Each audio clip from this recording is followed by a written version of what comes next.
తెలంగాణ రాష్ట్రంలో మొగన్నుకు వచ్చి మొగసాలకి ఎక్కేటోళ్ళు కోమరెడ్డి వెంకరెడ్డిగా ఇలా నేను చెప్పదలుచుకున్నా.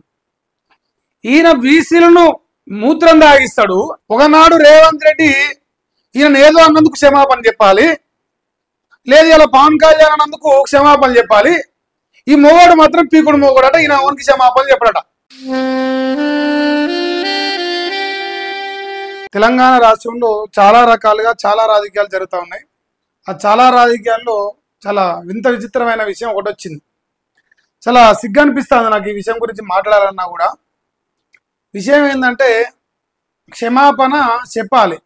క్షమాపణ ఎవరు చెప్పాలంటే పవన్ కళ్యాణ్ గారు చెప్పాలి. ఇక కోనసీమ గురించి లేదంటే ఆ గోదావరి, పశ్చిమ గోదావరి ఏమంటారు ఆ పేర్లు నాకు తెలియదు, కానీ కోనసీమ జిల్లాలంట కొబ్బరికాయలట వస్తలేవట, ఆయన బాధపడుతూ ఆయన ఏదో మాట్లాడి తెలంగాణ దిష్టి తగిలిందని ఒక డైలాగ్ వేసింది. తెలంగాణ దిష్టి తగిలింది అందుకే మాకు ఎంత జరుగుతుందని చెప్పేసి అన్నందుకట క్షమాపణ చెప్పాలట కొనిదెల పవన్ కళ్యాణ్ గారు, ఏపీ డిప్యూటీ సీఎం. నేను ఇలా ఒకటి ఆలోచిస్తా ఉన్నా, అరే మందికి నీతులు చెప్పంట, మనం అంటే ఇంకేమో చేసినామంట. వెనకటికి ఓ సామెత ఉంటే అత్తట మంచిగా రోజు గొడవలు దుంకుట కోడలికి నీతులు చెప్తానంట, అట్లా దుంకొద్దు అని చెప్పేసి. ఇప్పుడు మా వెంకటన్న కూడా చెప్పే విషయం గట్లనే అనిపించింది నాకు. తెలంగాణ రాష్ట్ర ప్రజలందరూ చూస్తున్నారు. కోమరెడ్డి వెంకరెడ్డి గారు నల్లగొండ జిల్లా తిప్పర్తి మండలం ఎల్లమ్మగూడెం అనే గ్రామ పంచాయతీలో ఒక బీసీ బిడ్డ పైన కుట్రలు చేసి జస్ట్ ఒక రెడ్డి గారి పైన ఎన్నికల్లో సర్పంచ్గా అభ్యర్థిగా నిలబడుతున్నందుకు నామినేషన్ వేస్తానికి పోతున్నందుకే ఆయనను కిడ్నాప్ చేసి ఆయన చిత్రహింసలు పెట్టి మూత్రం తాగిపించిన దుర్మార్గుడు కోమరెడ్డి వెంకరెడ్డి అనేది ఇలా యావత్ తెలంగాణ రాష్ట్ర వ్యాప్తంగా ప్రజలు మాట్లాడుతున్నారు, ప్రధానంగా బీసీలు మాట్లాడుతున్నారు. అది ఇంత పెద్ద ఎత్తున చర్చ జరుగుతుంటే మా కోమరెడ్డి వెంకటన్న క్షమాపణ చెప్పాలని చెప్పేసి తెలంగాణ సమాజంలో ఉన్న బీసీలు మొత్తం డిమాండ్ చేస్తుంటే ఆ సందర్భం కూడా చూస్తున్నాం. ఈయన క్షమాపణలు చెప్పాడట కానీ మందికి నీతులు చెప్తాడట. మందికి నీతులు చెప్పి మందికి క్షమాపణ చెప్పాలి అని చెప్పేసి ఈయన ఒక డిమాండ్ చేస్తుంది. అయితే నేనేం అడగదలుచుకున్నా మా వెంకటన్న అంటే, ఇగో వెనకటగట మా వెంకటన్న అసంట ఒక ఆమె ఉండేదట. ఆమెట ఇక రోజు మొగడు తాగొచ్చినాకట, అరే నా మొగడు తాగొచ్చినని చెప్పేసి సరే ఊకోకుండా ఏం చేస్తానంటే ఇక మంచిగా సిద్ధబరిగలు పట్టుకుందట. సిద్ధబరిగలు పట్టుకొని మొగని తాగొచ్చిన ప్రతిసారి కొడతానంట. తాగొచ్చినాక కొట్టి రోడ్డు మీదకి వచ్చి ఇంకో నా మొగడు నన్ను రోజు కొడతాడు, నా మొగడు పెద్ద తాగుపోతాడు వీళ్ళంగా అని చెప్పేసి ఆమెట ప్రచారం చేసిందంట. ఈ సామెత మీకేమర్థమైందా? ఈ సామెతను బట్టి మీకు ఏమర్థమైంది? తెలంగాణ రాష్ట్రంలో మొగన్నుకు వచ్చి మొగసాలకి ఎక్కేటోళ్ళు కోమరెడ్డి వెంకరెడ్డిగా ఇలా నేను చెప్పదలుచుకున్నా. ఈయన బీసీలను మూత్రం తాగిస్తాడు. కాంగ్రెస్ పార్టీ అంటే బీసీ అంటే కాంగ్రెస్ పార్టీ అంటారు. బీసీలు చిత్రహింసలు పెడుతుంటే రేవంత్ రెడ్డి మాట్లాడు, ఈయన పనికి మాలిన మంత్రులు మాట్లాడరు, పనికి మాలిన ఎమ్మెల్యేలు మాట్లాడరు. 66-67 మంది ఎమ్మెల్యేలు ఉన్నారు కదా సొంతంగా కాంగ్రెస్ పార్టీకి. ఒక్క నా కొడుకు ఇంతవరకు బీసీలకు క్షమాపణ చెప్పాలి వెంకరెడ్డి అని చెప్పలేదు. కానీ సన్నాసులకు మాత్రం క్షమాపణలు చేపించుకోవడానికి అంత కలిసి గుమిగూడి ఆయన క్షమాపణలు ఈయన క్షమాపణలు చెప్పుకోవడానికి మాత్రం పనికొస్తారు. ఒకనాడు రేవంత్ రెడ్డి ఈయన ఏదో అన్నందుకు క్షమాపణ చెప్పాలి, లేదు ఇలా పవన్ కళ్యాణ్ అన్నందుకు క్షమాపణ చెప్పాలి. ఈ మొగోడు మాత్రం పీకుడు మొగోడట, ఈయన ఓనికి క్షమాపణ చెప్పడట. కానీ ఈ మొగోడికి మళ్ళీ బీసీల ఓట్లు కావాలి. మరి దీన్ని తెలంగాణ రాష్ట్ర ప్రజలు కూడా చూస్తున్నారు.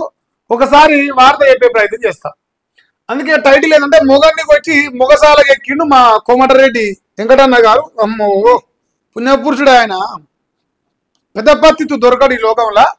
ఆయన ఏం మాట్లాడిండో ఒకసారి ఇలా పేపర్లో ఏం రాసినో ఒకసారి చూపిస్తా, తర్వాత మిగతా విషయాలు మాట్లాడదాం. ఇంత దుర్మార్గంగా మాట్లాడితే ఎట్లనే సిగ్గులజ్జ లేకుండా. ఇంకో ఇది వార్త, ఇంకేం చెప్పిండో చూసుకోరు. సారీ చెప్పకపోతే నీ సినిమాలు ఆడనీయం. సినిమాలు కాదు, నిన్ను నల్గొండలో తిరగనియరు. రేపు నల్గొండ ప్రజలు రేపు నల్గొండలో బీసీ బిడ్డలు తిరగనియరు నిన్ను. ఆడ సినిమాల కాడికే పోయినావు. నేను రేపు ఉరికిచ్చుకొచ్చే రోజులు వస్తాయి నల్గొండ జిల్లాల బీసీ బిడ్డలు. ఇంకా ఆయన ఏపీలో అంటాను, నువ్వు ఈయనేమంటావు? ఇంకో పవన్ కళ్యాణ్కు మంత్రి కోమరెడ్డి వార్నింగ్ ఇచ్చిండు. మొగోడు ఏది లాగులు చవోసుకునే మొగోడు వార్నింగ్ ఇస్తాను. లాగులు చవోసుకునేటోనికి ఇంత ఈగో ఉంటే క్షమాపణ చెప్పడం విషయంలో, అవునా కదా? లాగులు చవోసుకునేటోనికి ఇంత ఈగో ఉంటే క్షమాపణ చెప్పడానికి మరి అంతో ఇంతో ఆయన జర పవర్ఫుల్ గానే ఉన్నాడు ఇలా ఈ దేశంలో. మరి ఆయనకెంత ఈగో ఉండాలి? ఒక్క నిమిషం, సారీ. అయితే ఈయన గారు ఈ తెలంగాణ రాష్ట్రంలో ఇప్పుడు ప్రజలందరికీ ఆపద బాంధవులు లెక్క తెలంగాణ ప్రజలకు ఇలా ఆత్మగౌరవం దెబ్బతింటుందని ఆత్మగౌరవం నిలబెట్టే ముఖం లెక్క క్షమాపణలు కోరుతున్నాడు. ఇది ఈయన ఈ ముఖం ఎరికే కదా మీకు, ఏది అంటారు కదా, మళ్ళీ నాకేమో మంచిగా వస్తాను ముచ్చట. తెలంగాణ దిష్టి తగిలి కోనసీమ కొబ్బరి చెట్లు ఎండిపోయాయి అన్న కామెంట్ పై ఆగ్రహం వ్యక్తం చేసినాడు. మరి పవన్ బాధ్యతగా మాట్లాడడం నేర్చుకోని మంత్రి పొన్నం ప్రభాకర్ అన్న మాట్లాడినంట. ఆయన ఏమంటాడు, బాధ్యతగా మాట్లాడడం నేర్చుకో, బాధ్యత లేని సన్నాసి నువ్వు కూడా తెలుసుకోవాల్సింది ఏంటంటే ఒక బీసీ బిడ్డగా పుట్టినావు, సిగ్గు లజ్జా వదిలేసి ఈ పనికి మాలినోడు మాట్లాడిన మాటలు నువ్వు మద్దతిస్తూ మాట్లాడడం కాదు. ఈ పనికి మాలినోడు పుండకోరు పనికి ఈ పనికి మాలినోడు ఫస్ట్ క్షమాపణ చెప్పమని.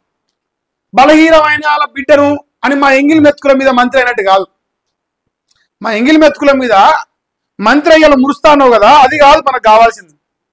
బలహీన వర్గాల బిడ్డలను అవమానిస్తూ నోట్ల ఉచ్చబోసి కొట్టిన కిరాతకుడు, నరరూప రాక్షసుడు కోమరెడ్డి వెంకట దరిద్రుడు బీసీలకు క్షమాపణ చెప్పకపోతే పండబెట్టి తొక్కుతామని చెప్పాలి పొన్నం ప్రభాకర్ అన్న. మునగాడైతే మొగోడైతే అసలు సిసలైన బీసీలకు ఉడితే నువ్వు ఒక మంత్రిగా ఉండి ఈ పనికి మాలినోడు మాట్లాడిన మరలకు ఇంతవరకు క్షమాపణ కోరినవా? చెప్పాలని అడిగినవా? డిమాండ్ అయినా చేసినవా? రాకెటేశ్వరి గారిక అడ్లూరు లక్ష్మణ్కి అప్పుడు క్షమాపణ చెప్పండి. మీరు క్షమాపణ చెప్పుకోకపోతే ప్రభుత్వాలు కూలిపోతాయని చెప్తారు. అంటే బీసీలకు క్షమాపణ చెప్పకపోయినా ఈ బొచ్చు కానీ ఇప్పుడు ఎవడేం చేయాలని మీరు ఫీలింగ్ అవుతారన్నమాట. ఇప్పుడు రేపు 2020 చూస్తారుగా, రేపు 2020 మీ కాంగ్రెస్ పార్టీ ఎంత పెద్ద బీసీలో పాటు రేపు నల్గొండ ప్రజలు డిసైడ్ చేస్తారు, చేపిస్తాం కూడా మేము. ఇంకా ఆ మాటలు ఉపసంహరించుకోవాలని డిమాండ్ చేసినట్ట. తలతిక్క మాటలు మానుకోకపోతే ఇబ్బందులు తప్పవని మంత్రి వాకిటి గారు అంటాడు. ఈయన బీసీనే, ఈయన కూడా లజ్జ తక్కువ చేతులే చేస్తాడు. ఇప్పుడు తలతిక్క మాటలు అని అంటాడు. తలతిక్క పనుల గురించి మాట్లాడవా శ్రీగారన్న? ఒక ముదిరాజు బిడ్డవు అయ్యలా ఈ సమాజంలో నీకు ఇలా మంత్రి పదవి రావడానికి యావత్ బీసీ సమాజం మొత్తం నీ అందున నిలబడది కాబట్టి వచ్చిందని ఓపెన్ సీక్రెట్.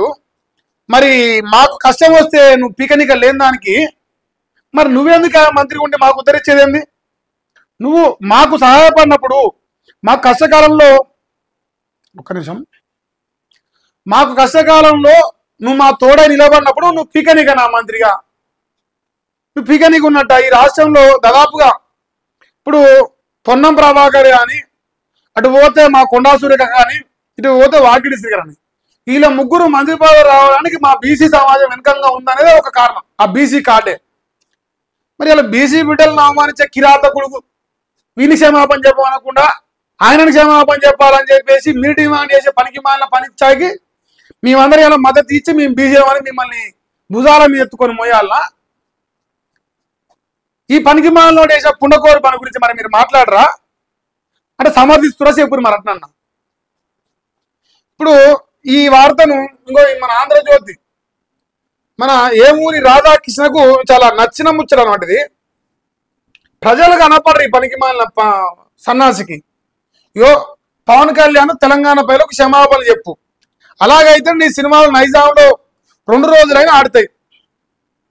రేపు ఈయన కోమరెడ్డి వెంకరెడ్డి సినిమా ఎన్నేళ్ళు ఆడుతుందో చూద్దాం పరి.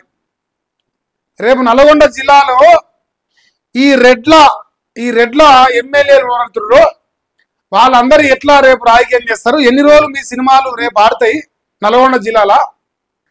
మరి ఏ రకంగా బీసీలను చలామణి అవుతున్న పొన్నం ప్రభాకర్ ఏ రకంగా రేపు గెలుస్తాడు హుస్నాబాద్లా? మరి మా వాకిటి శ్రీ గారన్న మక్తల్ నుంచి ఎట్లా గెలుస్తాడు? బీసీలకు కష్టం వస్తే బీసీలకు ఇలా అవమానం జరిగితే మాట్లాడి పనికి మాలిన దద్దమ్మలు బీసీలు అని చెప్పుకుంటా ఇక మరి క్షమాపణలు ఆయనే కోరుతారు. మీ సకదానం ఏంది చూపి రాదు. అవతలోనికి ఒక్కేళ్ళు చూపిస్తే మీకు 4 ఏళ్ళు చూపిస్తున్నాయి. పవన్ కళ్యాణ్ ఒక మాటే అన్నాడు, అది తెలిసడా తెలియకడా పొరపాటుడా తర్వాత విషయం. ఆయన చర్చ నేను మాట్లాడినాం. మీ సకదానం ఏంది అని, మీ సకదానం ఏంది, మీకు సిగ్గు లజ్జ ఏమైనా ఉందా? కాంగ్రెస్ పడిన బీసీలకు కడుపు కానీ అన్నం తింటురా గడ్డి తింటురా? కాంగ్రెస్ ఉన్న బీసీలు డిసైడ్ చేసుకోవాలి. ఈ బీసీ బిడ్డ పున్నా కైలాసం అయితే నిన్న దాకా మన పీకమని ఆయన పెద్ద ఎత్తున కథ నడిపించే, అది 4 రోజులు మర్చిపో ముందుగా మళ్ళా బీసీ బిడ్డ నోట ఉచ్చబోసి కొట్టే. ఇన్ని జరిగినా మీరు మూసుకొని పడుకునే పనికి మాల దద్దమ్మలు మీరు అవుతాడు క్షమాపణ చెప్పాలని అడుగుడు. మీరేం కొచ్చి మీరట ఇక నా మొగ నన్ను కొట్టినని రోడ్డుకి ఎక్కుతారు. మీరెంత దద్దమ్మలు లోకం చూస్తలేదా? సో ఇది పరిస్థితి. ఇక వీళ్ళు ఒకటే వాగుతారు. ఇక పవన్ కళ్యాణ్ మడలను వక్రీకరించవద్దని జనసేన పార్టీ చెప్తుంది. ఇక ఇంకేంది, కోనసీమకు మార్దిచ్చి తగ్గడం ఏంది? ఈ మొగోడు పొన్నం ప్రభాకరు తెలంగాణ వాళ్ళు వాడుకొని ఎదిగిన పవన్ కళ్యాణ్ తలదిక్క మడలు మానుకోవాలి. ఇప్పుడు వీళ్ళు ఏంటంటే పెద్ద తెలంగాణ బిడ్డలు అయిపోయారు. పెద్దది మా చిన్నతన తెలంగాణ. మీకు తెలంగాణ తెలంగాణ తెలంగాణ అనే సోయి మీకుంటే రేవంత్ రెడ్డి ఎట్లా ముఖ్యమంత్రి అయితే మీకు చెప్పు. ఏనాడన్నా పచ్చరంగులో వండుకొని జై తెలంగాణ అన్నాడా రేవంత్ రెడ్డి? నాకైతే తెలియదు. జై తెలంగాణ తీసుకొచ్చి ముఖ్యమంత్రి చేసి తెలంగాణ సోయి గురించి పవన్ కళ్యాణ్తో వాదిస్తారు. మరి మీ ముఖ్యమంత్రి, ఈనాటి ముఖ్యమంత్రి యనుమల రేవంత్ రెడ్డి ఒకనాడు పవన్ కళ్యాణ్ ఒక ఎమ్మెల్యే కూడా కాకముందు వంగవాడి పొరుగు దండాలు పెట్టిన విషయాలు మర్చిపోయిరా? మరి అప్పుడు 2 రోజులు ఆడతాయని తెలియదా సినిమాలు? ఇప్పుడు 2 రోజులు ఆడతాయని తెలియదా? ఇప్పుడు గుర్తుకొచ్చిందంట. మొత్తానికైతే వీళ్ళు క్షమాపణ చెప్పారట. కోమరెడ్డి వెంకరెడ్డి అనేటువంటి గల్లా బట్టి గుంజుకొచ్చి క్షమాపణలు చెప్పారట బీసీ బిడ్డలకు. పొన్నం ప్రభాకర్ కానీ వాకిటి కానీ ఇంకోడన కానీ. వీళ్ళకి మాత్రం పవన్ కళ్యాణ్ అంటే క్షమాపణ చెప్పడానికి మొగోళ్ళు అంటే ఇప్పుడు గజం గజం జుంకుతారు. ఇప్పుడు గజం గజం మీ మొగోళ్ళు మీ మునగాళ్ళం అని.